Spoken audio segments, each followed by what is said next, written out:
Hi everyone, we're here live, and today we're looking at Kabalevsky Variations, Opus 40, number 2 specifically, because this was a request that we look at this. So this is the second variation in A minor.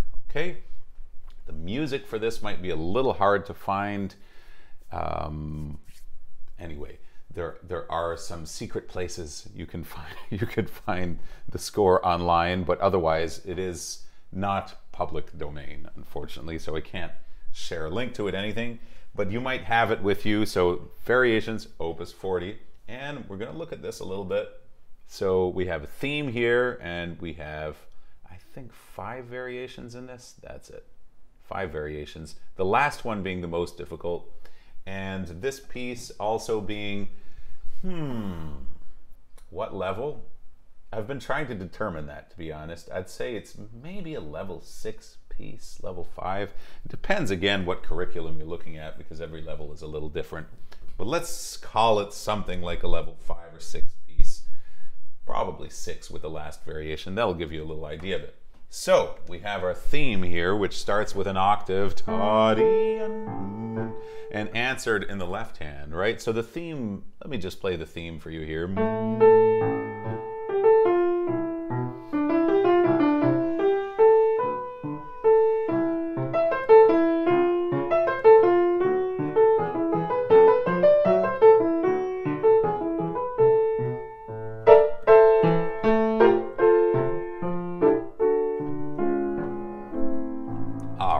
Yeah, there's so much stuff I want to show you guys in just this little theme here, okay? Of these, this is, maybe we should write here. I do not read Cyrillic, so, but these are, I think it's just called like 2 variations or something like that, but we'll just write it here in case anyone's wondering.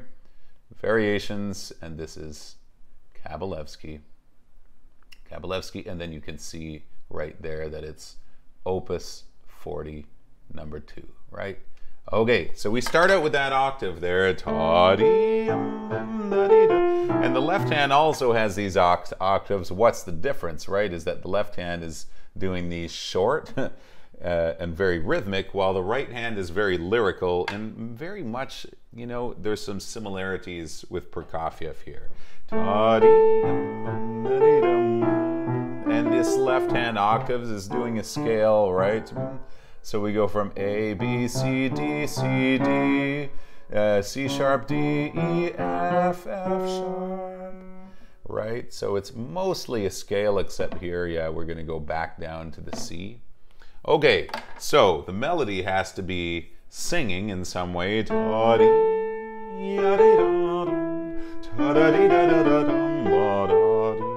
though it's soft, it does need a little bit of movement, especially when you start this. We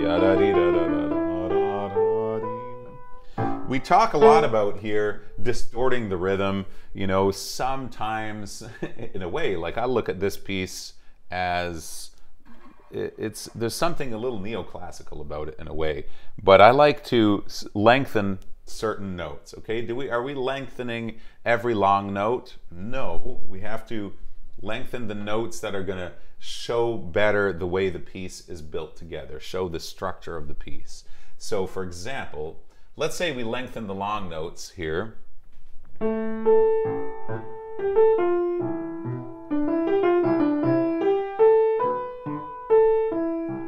You see how these notes here, I just lengthen them a little bit, right? Once more, okay? So this could be a good little tutorial on which notes do you lengthen, right? If we don't lengthen any of them,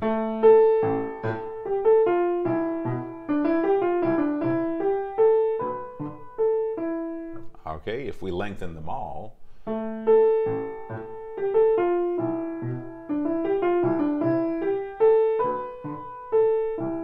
you hear the difference? Again, I'll just exaggerate it in case someone says, like, I don't hear any difference. So if we exaggerate it,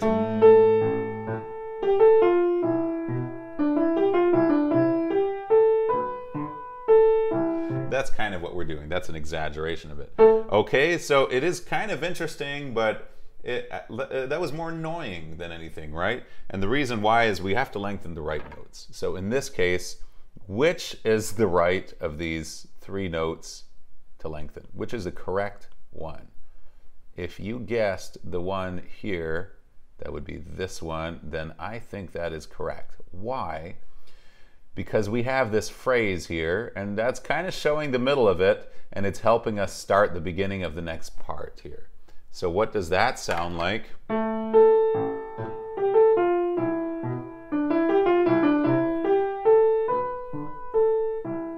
You see that? So I think that's a great little idea. It has to be subtle, you know? You can't do...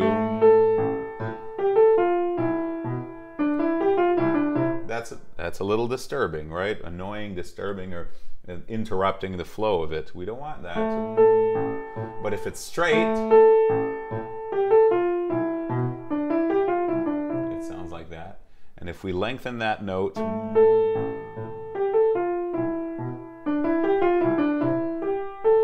see how satisfying that is now.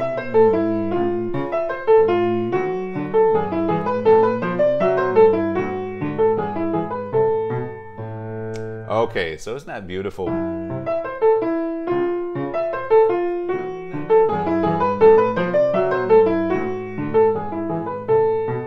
So I just, again, like I was saying before, to me this music sounds very neoclassical. So I wouldn't necessarily make thick 8th notes in here. I like to try it to see what that sounds like.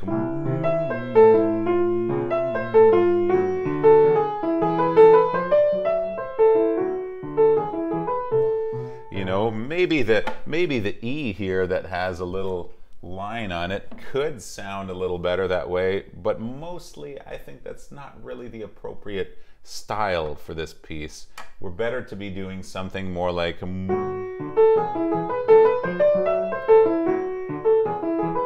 I did the E a little bit there. So that's kind of nice, yeah? See, so we can lengthen this E a tiny little bit. Lengthen. Are we lengthening it? Is that even what we're doing? Kind of, you know. We're doing a slight rubato. Let's just call it that. Slight bubato. Okay. Rubato. And that is great, right? So again, there's more things I'm doing here on this page that I haven't quite figured out yet. So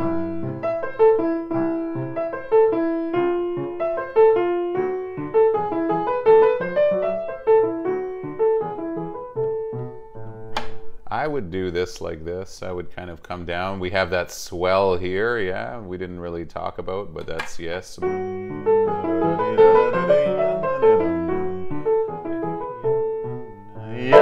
then this becomes a little more surprising. And that's really fun, right?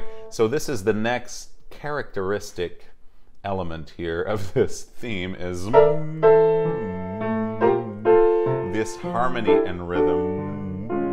That interesting chord here. G sharp, don't confuse it with anything else. G sharp, D flat, F. Okay, so I think that kind of does it for here. Yep. Just feel these, you know, you jump off one and land on the other. So they go together in a way, you know. You don't want to be like, this is really the jump you want. Yep. And the left hand is doing the same thing. Notice it has the same articulation, a staccato and a, not exactly the same, and we have tenutos in both in the right hand. If that's even the same thing that you have in your addition, it might not be, right? If you're really good here, you'll make sure that this A here is off when you play that, you see? So instead of going,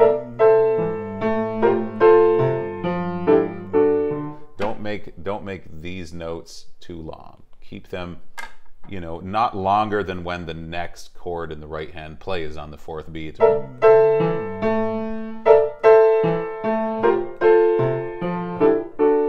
And I'm just looking at the right hand. Notice he did not write like a half note here and then a little rest here. There's a nice that way of drawing a rest, yeah? Yeah, I can do it a little better, don't worry. There we go. He didn't do it, right? And I think if you want to get to this chord here, with this one not getting cut there, like kind of similarly to what he does in the left hand, you're going to need a little pedal. So let me just erase that half note. There we go. So I'll pedal here, off, here, off.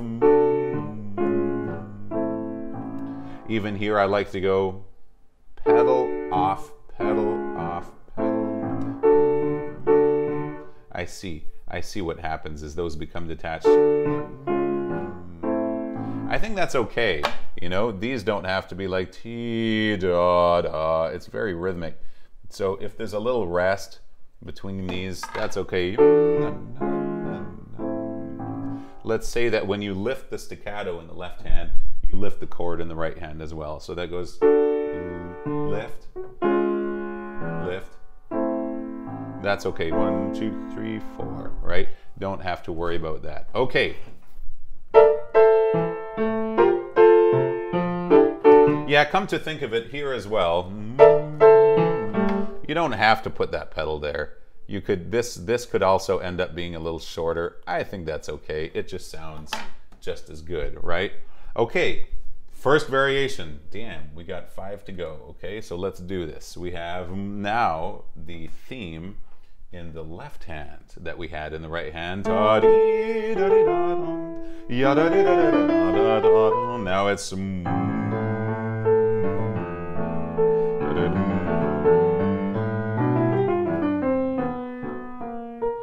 and l'istesso tempo, that means the same speed. So not faster, not slower. Maybe I'm doing a little faster here, but don't do that, yeah? And now the octaves are in the right hand and they're all A's and they're all slurred. So it's a little different. Every variation is different here. Make sure the left hand is a little more dominant. In this edition, I have a P that's written on top, which makes sense, right? Because we want this to be more,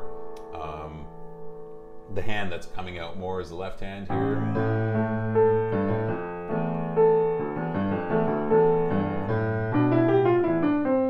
And then remember that note that we lengthened a little, we put a little weight here in the beginning? Well, we'll do that again, right? Why not?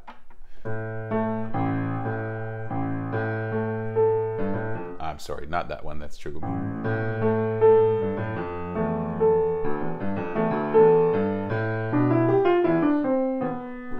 So yeah, I don't know how else to put it, but every time you have this, this, this, you need to show the beginning of some kind of movement. And same thing with this, groups of 8th notes.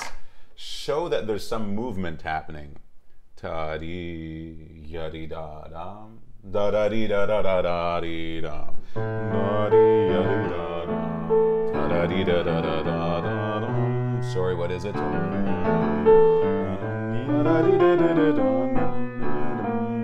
Now look at that.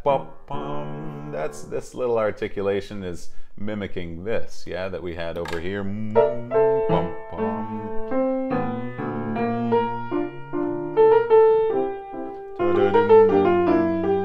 So same thing again. We can lengthen that note a little bit. 1, 2, 3, 4, 1, 2, 3, 4, 1, 2, 3, 4, 1. Again, we have a little movement. So if you can make it sound a little like a dialogue between the two hands, that's nice. And I think that works very well when, well, one of the ways of making that work is from the first note of that group of 8 notes, that's going to be in canon sort of, or in dialogue, make it speak from the first note. So you see how I go ya, that makes it sound more like a dialogue. That's one way of doing it. Okay, going on.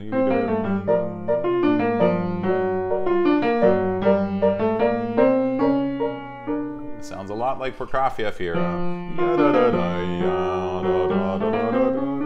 So follow that ascending bass line here, and then it goes all the way up to the D, right? And everything that goes put, that's short, which has now been introduced in this, well, actually, where does that come from? It wasn't introduced here. Sorry, I realized I wasn't showing the screen there. We had this,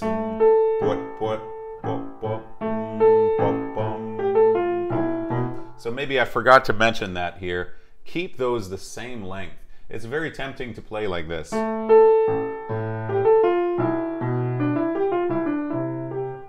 But don't do that. Keep this. It's a really good idea to just play the left hand alone, even if it's easy and you don't want to do it. It's not because it's hard. It's because it installs that auditive model in your ear. 1, 2, 1, 2. And maybe that can be more musical, even 1, 2, 1, 2, 1, 2. So see, even at my level, I'm practicing this literally just with the left hand here. That's something you can do. So this is similar. Now he's doing it with thirds, right? And then here, now.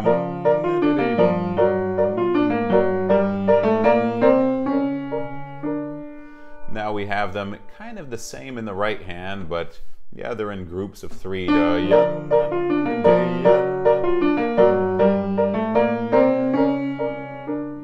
I guess, yeah, that crescendo could be a little more convincing.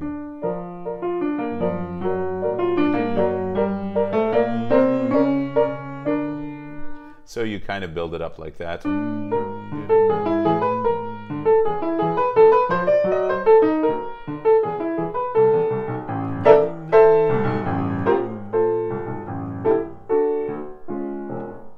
Okay, so we had that in the first one, and there's a few parts of these variations that sound a lot like Schumann.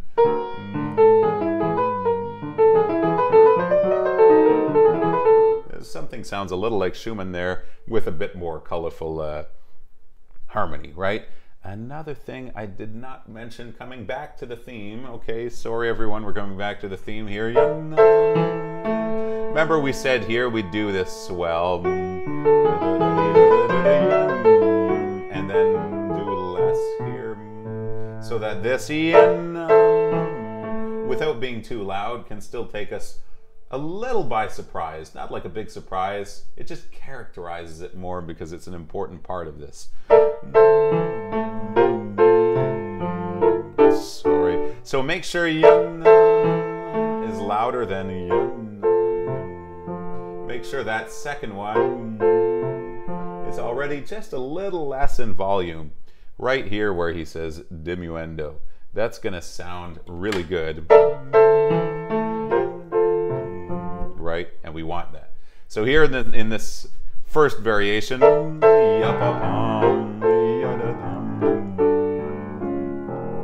that's the same. And you'll notice that every variation starts in the bar, the last bar of the variation that precedes it, right? So we had that here, ta-dee, because there's a pickup into every theme. And now we have a pickup that starts right away here. So this is kind of like part of the second variation already.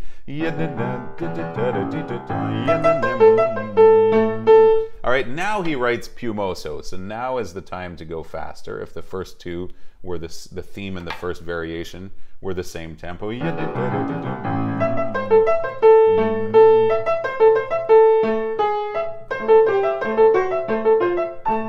Okay, subito forte, non-legato, although I have a little slur here and here. I think that's probably correct in whatever edition.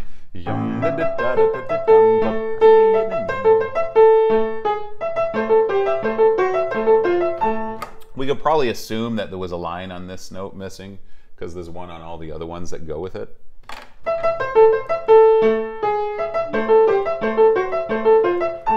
But I don't think it changes so much how you play it.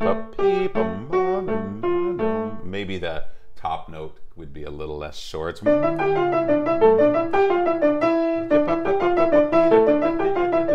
So keep them all short here. That's very nice, like that.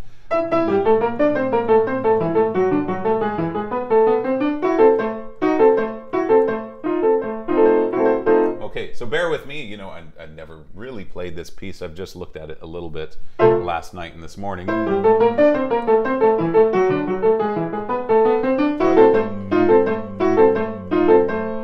That sounds kind of new, because this is going to come later.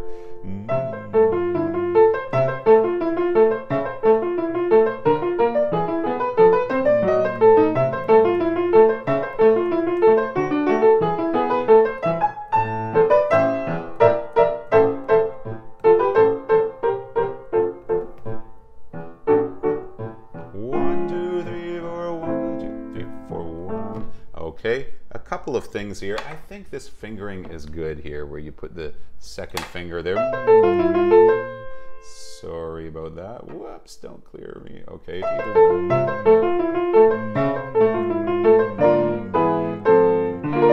That's a Neapolitan, yeah? Neapolitan.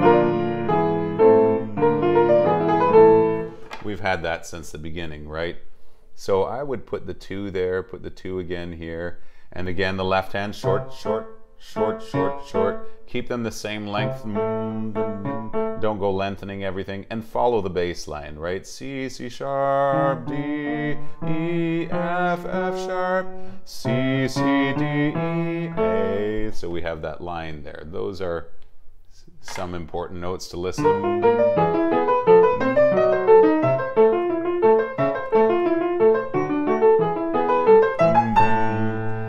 Okay, we have a little forte there, so if you really bring those out a bit more and make sure the quiet parts are not loud, then they will sound great. Okay, here again is our variation on. This time he's going. I like that he goes, instead of. I love that he adds an extra one on the second half of one.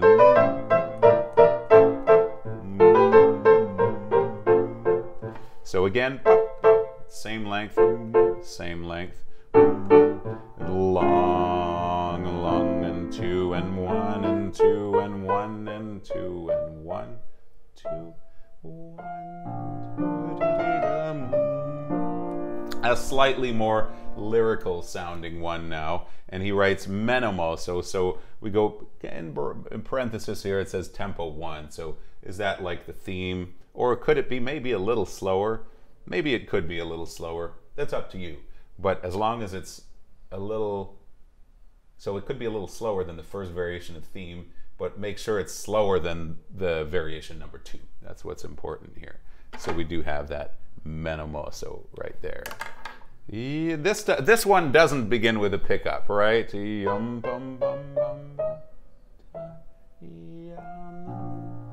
Kind of, yeah. This is sort of like a pickup. Feels like a waltz, but we're not in 3, right? So we need that pedal.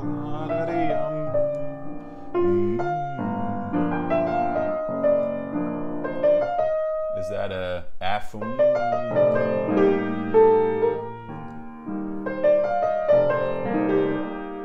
I would go to the kind of inner part of the curve here, so where it goes down. You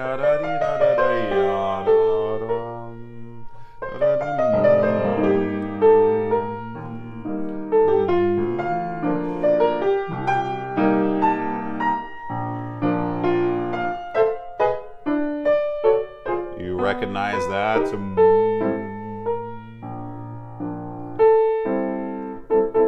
Nice harmonies, yeah?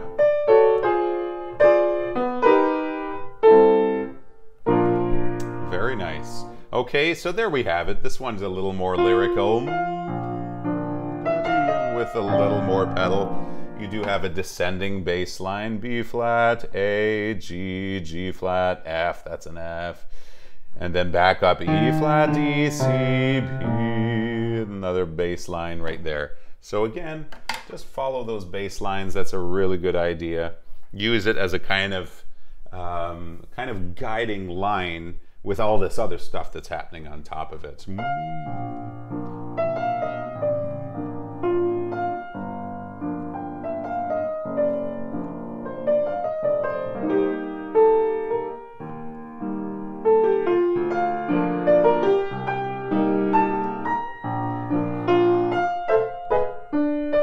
short, short, short, short. Okay, and that brings us to variation number 4, all right? This is the one that really sounds Schumann-esque. How does it go? Yeah.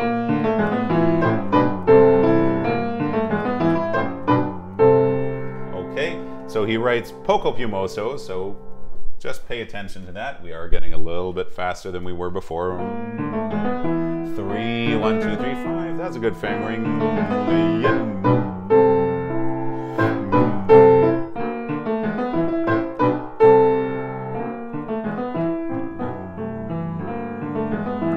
Okay, what do we have to say here? Make the contrast between the piano and forte, right?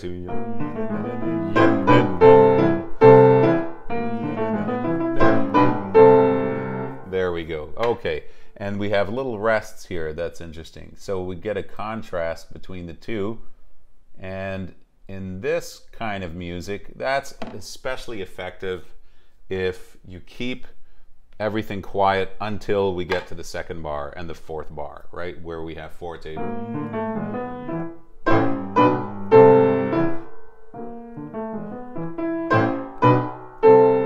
So you see, so no doing.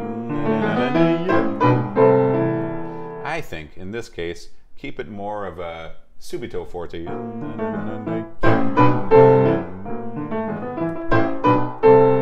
Now, 2 Ps. This one is not loud, okay? So don't forget that. Got it. Right, keep those quiet. 1, 2, 3, pod.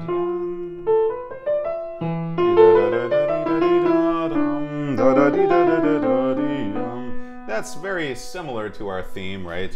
You remember that? But he does a minor ninth instead of an octave.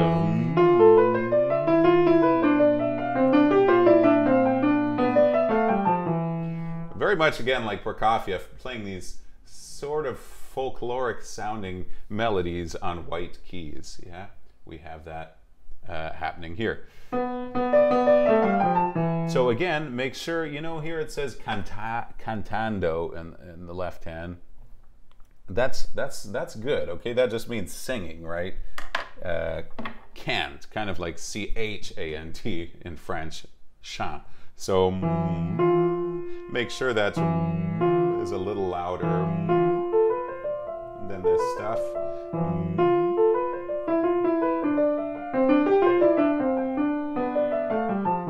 That has to sing in some way.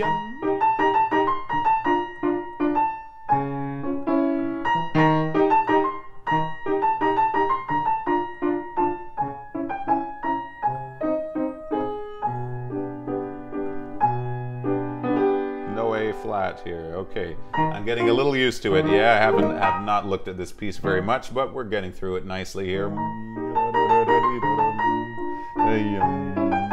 So remember again, we were lengthening that note. That's always kind of the same thing, you know. You can even do it here in the left hand. It works very nicely if it's done very subtly.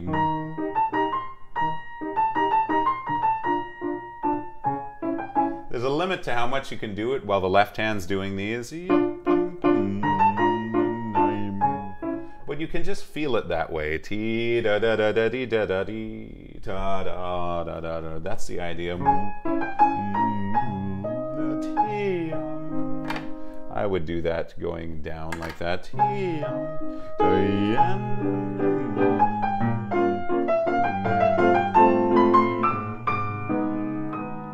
C double sharp. And I would be inclined to slow down just a tad there. And while this theme comes back. Sorry for the screen, guys. That happens here. We'll just fix that right away. So that's our kind of Schumann-esque theme that has come back again.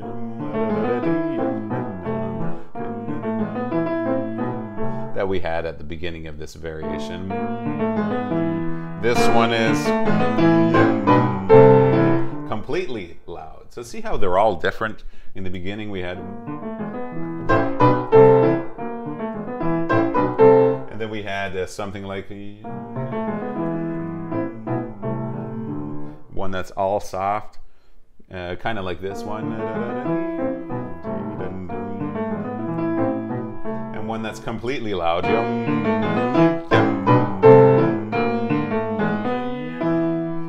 A little ritenuto there, right? So do that. Make sure you slow down there and do that fermata. The accents on every note here kind of suggest that we could slow down even maybe a little more. I'm talking about those accents right there, right? Do we keep the pedal here, right? Or do we do it more like the way he wrote it there with this fermata that's not exactly on the note? And is that even the same in another edition, right? So you have to think of what sounds the best, but I would give it a little break there. Put the fermata in the silence. Okay, and then we get to our last variation, which is the most difficult one, number 5. Starting with the octaves again.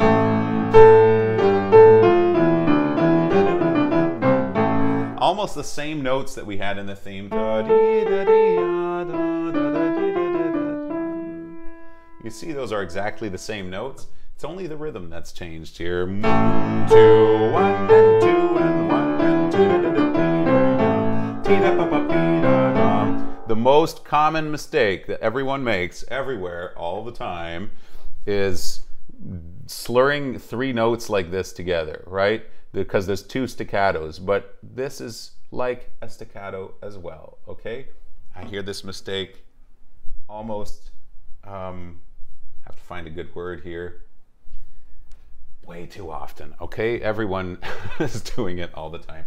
So whenever you have that, these 3 notes that are, or 4 notes, 2 of them are slurred, 2 of them are staccato. That means 3 of them are short. So don't forget that. That's important here. All right, so this is pretty rhythmic here, right?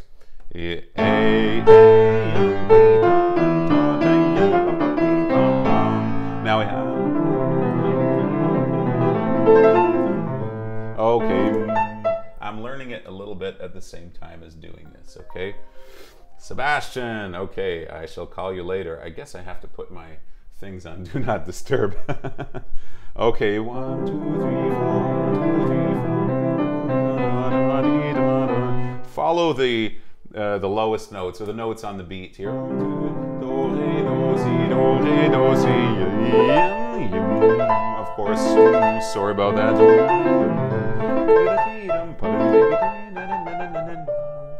We have a nice little swell here,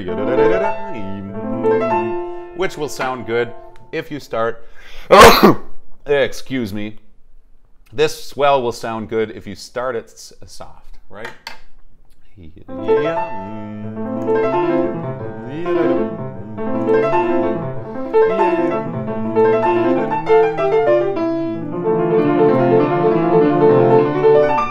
then a second time, all right? So we have some sort of harmonic sequence here.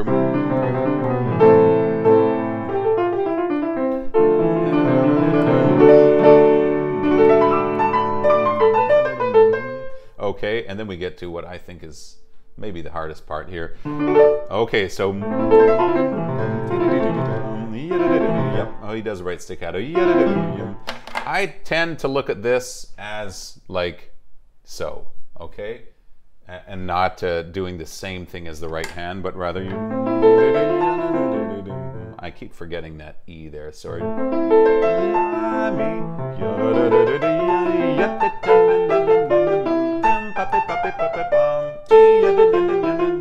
We have in the same thing again, this canon. So if you accentuate a little that note with a line on it, both in the right hand and the left hand, kind of like an accent. He didn't write an accent. I'm just putting them there because it's a sort of quasi-accent because it's important. See how that brings out the imitation.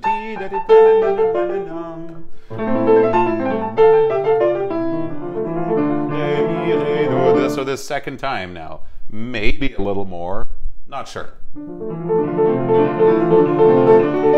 This time, D major arpeggios.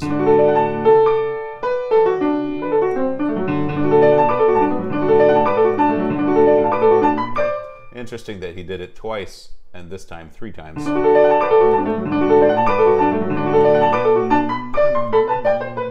So same thing. Yum pa pa pi da pa pum ti da da ti da da dum. Okay, now we have these little triplets, and this is where I noticed, at least in the recording that I heard on the YouTube, that it started to sound less good. Okay, most likely because this is fast, and then this part's a little faster, and so it's very tempting to, well, just kind of change the tempo, you know, to take however fast you can play this part, the triplets, I think is, we have triplets everywhere. Yeah, this is not really unique to here, but this part, it's like chromatic triplets, let's call them. Has to be the same tempo as 1 and 2, 1 and 2, 1, 1, 2, 1. Okay, so if you go a little slower there, like I think a lot of people would be inclined to do, taking it a little faster at the beginning than you're able to play this part, it just doesn't sound good, okay? So you hear that kind of thing. That's not sounding good, right? So keep the same tempo. What can we do here? Well, we have 1, 2, 3, 1 on this one. Yes, put the thumb on the G, and the other ones are a little different, right? Well, 1.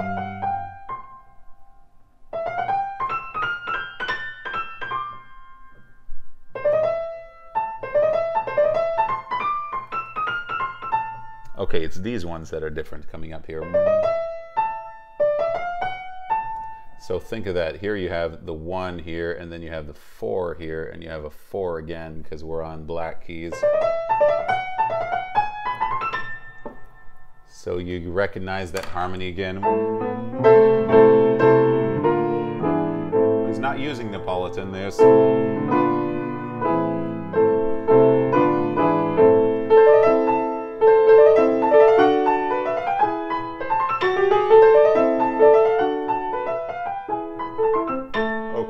Have mercy on me, I can't play it today because I just looked at it for the first time, but it's something like that. Leggero. So these are some things to think about here. Yes, we have that leggero there. Leggero.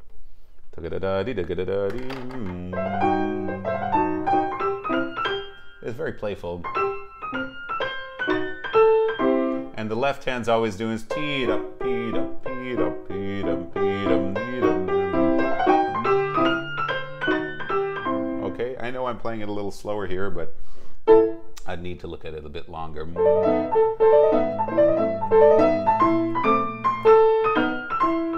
right.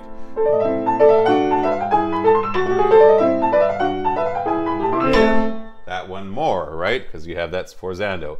And then right away into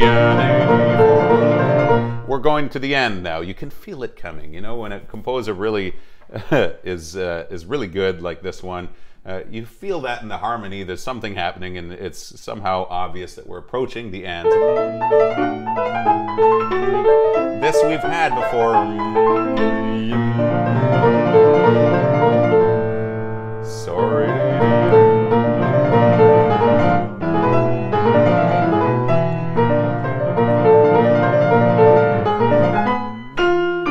Okay, I'm just practicing it a little here with you.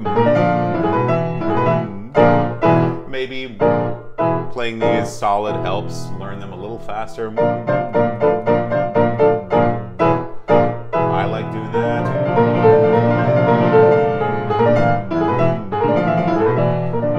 So what do we have? Look at those 3 crescendos. If you do them as he wrote them, it should sound something like this. So you see, even though this is the same notes as here, it sounds totally different because it's not just a little crescendo there. We're still at very early in our crescendo when we get there. So save it for the end. That's a really smart thing to do, right? 1, 2, 3, 4, 1, 2, 3, 4. Is that correct? Okay, B flat.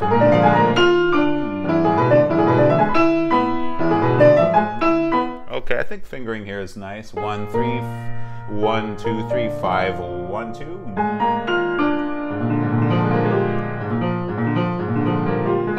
I really don't like 5/4 here in the left hand. I kind of prefer to put like 4/3 here.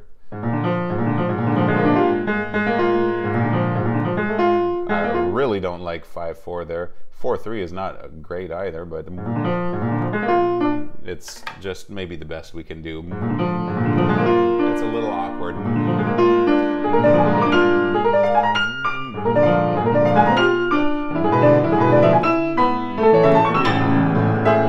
Okay, and then we get to A major here, right?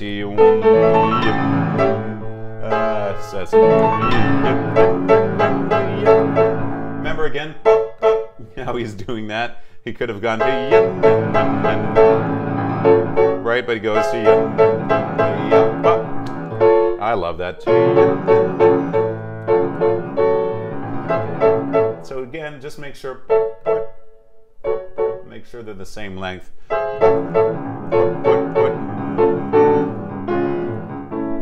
Our favorite chord again that he's done in almost every variation, but not all of them. 2, 3, 4, 1, 2, 3, 4, 1, 2, 3, 4, 1, 2, 3, 4, 1, 2, 1 and 2 and 1 and just like the beginning of this variation. 1, 2 and 1. If we do his pedal marks, there's only fortissimo, double F, that we've had so far is here at the end. So, you know, I think things like that matter when you play the piece. That when you arrive at the end, that it actually sounds louder than the rest. That might mean that you have to do more at the end or less everywhere else that was loud, depending on how you play and depending on how the piano that you're playing on sounds and handles the dynamics. But this really, really, really convincing of an interpretation, if you can play this, and at the end, that this is louder than everything we've heard, clearly. 1, 2, and 1. That would be really effective, I think. And what do we have with the pedal here? 1, 2, well, that's how he wrote it. As it would be longer, right? 2. Okay, so 1, 2, 1, 2, and 1, 2. So feel the silence at the end here so that the length of your last note is correct. So there we go, everyone. That was Kabalevsky Variations, Opus 40, number 2, the second group of variations. There's also variations in D major. If anyone wants me to look at those, just give me a little heads up and we can do it. We can do a video. There's a lot of different variations by Kabalevsky. So what are your favorite? Let me know in the comments. Hi to everyone who's watching. Carlos says, thank you so much for taking the time to teach us. Well, it's a pleasure, Carlos. Thank you. I haven't been on here in a little bit. Yeah, it's been like a few crazy months, just very busy, lots of concerts. There's a lot of things that I filmed that I would love to upload. Maybe some of those will find their way here. I have officially broken an entire new program, which it consists of the Handel G major chaconne.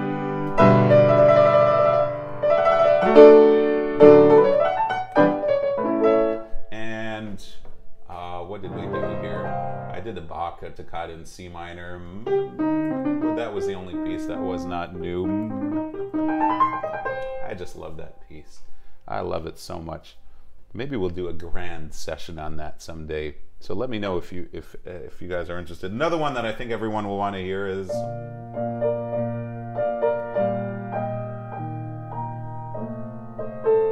Sheep May Safely Beautifully Grays. It's a transcription of a Bach cantata.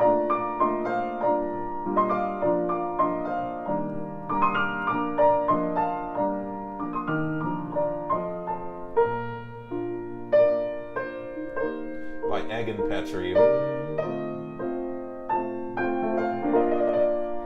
There's a really good recording on here on YouTube with Leon Fleischer, so check that out.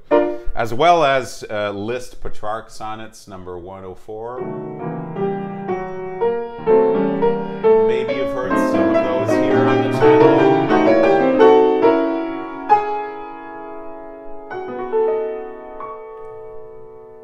This is really, really beautiful. So we'll definitely be looking at these things soon in grandiose detail for the more advanced students here, as well as Petrarch Sonnet by Liszt, number 123. So that's really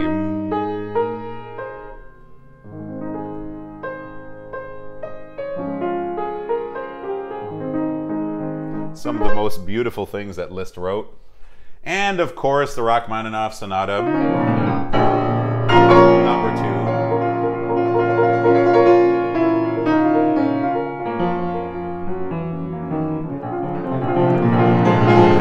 So we must be looking at that at some point soon. That would be very good. We can do another grandiose session on that sonata from beginning to end. That would be really awesome. I think we'll be doing that. Yes, maybe in the next month. I think we will have looked at least one of those pieces. So that's it, everyone. Thank you for tuning in, and peace out. See you in the next video. Take care. Bye-bye.